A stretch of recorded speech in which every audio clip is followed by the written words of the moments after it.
ഇന്ന് കുറേ നാൾ കൂടിയിട്ട് എനിക്ക് കിട്ടിയ ഒരു ഓഫ് ഡേ ഞാൻ എങ്ങനെ പ്രൊഡക്റ്റീവായിട്ട് സ്പെൻഡ് ചെയ്തു എന്നാണ് നിങ്ങളെ കാണിക്കാൻ പോകുന്നത് കേട്ടോ. അപ്പോൾ ഷിഫ്റ്റ് കഴിഞ്ഞ് വന്ന് കുറച്ച് ലേറ്റായിട്ടാണ് കിടന്നത്. അതുകൊണ്ട് ഒരിച്ചിരി താമസിച്ചു എഴുന്നേറ്റപ്പം. പക്ഷേ പ്രാർത്ഥിച്ച് എഴുന്നേറ്റ് ബെഡൊക്കെ വിരിച്ചിട്ട് നമ്മൾ ആദ്യം പോയത് ബ്രഷ് ചെയ്യാൻ വേണ്ടിയിട്ടാണ് കേട്ടോ. അവിടെ ബ്രഷിങ്ങൊക്കെ കഴിഞ്ഞ് നമ്മൾ മുഖമൊക്കെ നല്ല രീതിക്ക് ഫേസ് വാഷൊക്കെ ഇട്ട് കഴുകി, അത് കഴിഞ്ഞ് ടവലൊക്കെ അതെടുത്ത് തുടച്ച്. നിങ്ങൾ കാണുന്നത് തന്നെ ഞാൻ എന്തിനാണ് ഇങ്ങനെ വോയിസ് ഓവറിൽ പറഞ്ഞുകൊണ്ടിരിക്കുന്നതെന്ന് എനിക്കറിയില്ല. എന്തായാലും അത് കഴിഞ്ഞ് നമുക്ക് കുറച്ച് സ്കിൻ കെയർ ഒക്കെ ചെയ്യാം. ലൊട്ടിലൊടുക്ക് സാധനങ്ങൾ കേട്ടോ, വലിയ കാര്യത്തിനൊന്നും എനിക്ക് ചെയ്യാൻ അറിഞ്ഞൂടാ. അത് കഴിഞ്ഞ് നമ്മൾ ബ്രേക്ക്ഫാസ്റ്റ് കഴിക്കണം. ഞാൻ ഇറച്ചിപ്പുട്ടൊക്കെ ഉണ്ടാക്കാമെന്ന് വിചാരിച്ചപ്പം ഡോണമോൾ ഒരു വള്ളി ഉണ്ടെന്ന് പറഞ്ഞ് വിളിച്ചു. അതായത് ഞാൻ തൽക്കാലം കുറച്ച് നട്ട്സ് എടുത്ത് കഴിച്ചിട്ട് താഴെ നമ്മുടെ പറമ്പിലോട്ടങ്ങ് ഇറങ്ങി. അതായത് നമ്മുടെ ബാക്ക് യാർഡിൽ നമ്മൾ കുറച്ച് കൃഷി പരിപാടികളൊക്കെ ഉണ്ട്. പയറും മല്ലിയിലയും അതും ഇതും, പിന്നെ നമ്മുടെ മാവൊക്കെ മാങ്ങയൊക്കെ ഉണ്ടായിട്ടുണ്ട്, പിന്നെ നമ്മുടെ കുഞ്ഞ് തക്കാളിയൊക്കെ ഉണ്ട്. അപ്പം നമ്മളൊരു ആമസോൺ ഫോറസ്റ്റ് എന്നാണ്, അതായത് മിനി ആമസോൺ ഫോറസ്റ്റ് എന്നാണ് നമ്മൾ ഈ ബാക്ക് യാർഡിനെ വിളിക്കുന്നത്.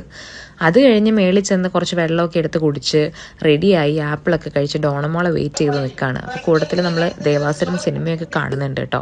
അത് കഴിഞ്ഞപ്പോഴത്തേനും ഡോണമോൾ വന്നു. നമ്മൾ ബേസിക്കലി ഒരു ഗ്രോസറി ഷോപ്പിങ്ങിനാണ് പോകുന്നത്, പക്ഷെ പോകുന്നത് യൂണിയിലോട്ടാണെന്ന് മാത്രം.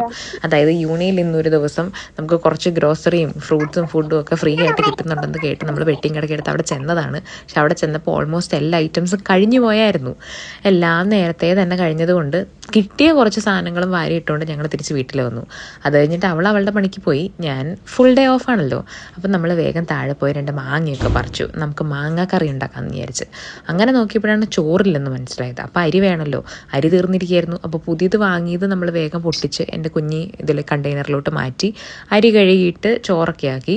പിന്നെ നമ്മൾ TV കണ്ടുകൊണ്ടാണ് ഈ മാങ്ങയുടെ പരിപാടികളൊക്കെ. എനിക്ക് ഈ TV കണ്ടുകൊണ്ട് അരിയിലും പെറുക്കലും അങ്ങനെയുള്ളൊരു ശീലം പണ്ടോട്ടേ ഉണ്ട്. ചുമ്മാ ഇരുന്ന് ചെയ്യുന്നതിനേക്കാൾ എനിക്ക് എൻ്റർടൈൻമെൻ്റ് ആയിട്ട് തോന്നുന്നത് അങ്ങനെയാണ്. പിന്നെ ഇതുപോലെ നമ്മൾ ഈ ഭക്ഷണം ഉണ്ടാക്കുമ്പോൾ അല്ലെങ്കിൽ എന്തെങ്കിലും അരിയോ പെറുക്കുകയും ചെയ്യുമ്പോൾ അതിൻ്റെ കുറച്ചെടുത്ത് വായിലിടുന്നൊരു പന്ന സ്വഭാവം എനിക്കുണ്ട്. പക്ഷെ നല്ല പുളിയായിരുന്നു കേട്ടോ മാങ്ങയ്ക്ക്. അപ്പം നമ്മൾ വേഗം മാങ്ങാക്കറിക്കുള്ള പരിപാടിയൊക്കെ തുടങ്ങി. അങ്ങനെ നൈസായിട്ട് മാങ്ങാക്കറി നമ്മൾ തട്ടേ കയറ്റി.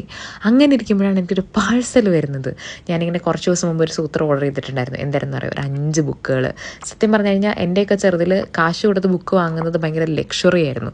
അതിൽ നിന്ന് ഈ ഒരു സ്വന്തം കാശ് കൊടുത്ത് പുസ്തകം വാങ്ങുക എന്ന് പറഞ്ഞാൽ നാട്ടിൽ 5000 രൂപയായി. ഇവിടുത്തെ $100 ആണെങ്കിലും എന്തായാലും അതെനിക്ക് ഭയങ്കര ഹാപ്പി ആയിട്ടുള്ള കാര്യമായിരുന്നു. അത് കഴിഞ്ഞ് നമ്മളതേ ഫുഡൊക്കെ എടുത്ത് വിളമ്പി. നമ്മൾ അച്ചാറുണ്ട് കേട്ടോ. അച്ചാറെന്ന് പറഞ്ഞാൽ നമ്മളിവിടെ തൊട്ടപ്പുറത്ത് പാർക്ക് ചെയ്ത് മാങ്ങ പറിച്ചുകൊണ്ട് വന്ന് ഇവിടെ ഞാൻ തന്നെ ഇട്ട അച്ചാറാണ്. അതും മാങ്ങാക്കറിയും പിന്നെ ചമ്മന്തിയും ചിക്കൻ കറിയൊക്കെ കൂട്ടിയിട്ടാണ് നമ്മൾ കഴിക്കണത്. എൻ്റെ പൊന്നോ, അടിപൊളി ടേസ്റ്റ് ആയിരുന്നു. ഇതിനു മുമ്പ് എൻ്റെ ലൈഫിൽ ഞാൻ ഒരൊറ്റ തവണയാണ് മാങ്ങാക്കറി ഉണ്ടാക്കിയത് നാട്ടിൽ വെച്ചിട്ട്. പക്ഷേ ഇത് സെറ്റ് മാങ്ങാക്കറിയായിരുന്നു. എനിക്ക് ഭയങ്കര ഇഷ്ടമായി. അത് കഴിഞ്ഞിട്ട് പിന്നെ നമ്മളെന്താ കുറച്ച് നേരം TV ഒക്കെ കണ്ടിരുന്നു. ബാക്കി ഞാൻ സെക്കൻഡ് പാർട്ടിൽ കാണിക്കാം. എല്ലാം കൂടി ഇതിൽ കൊള്ളില്ല ഗൈസ്.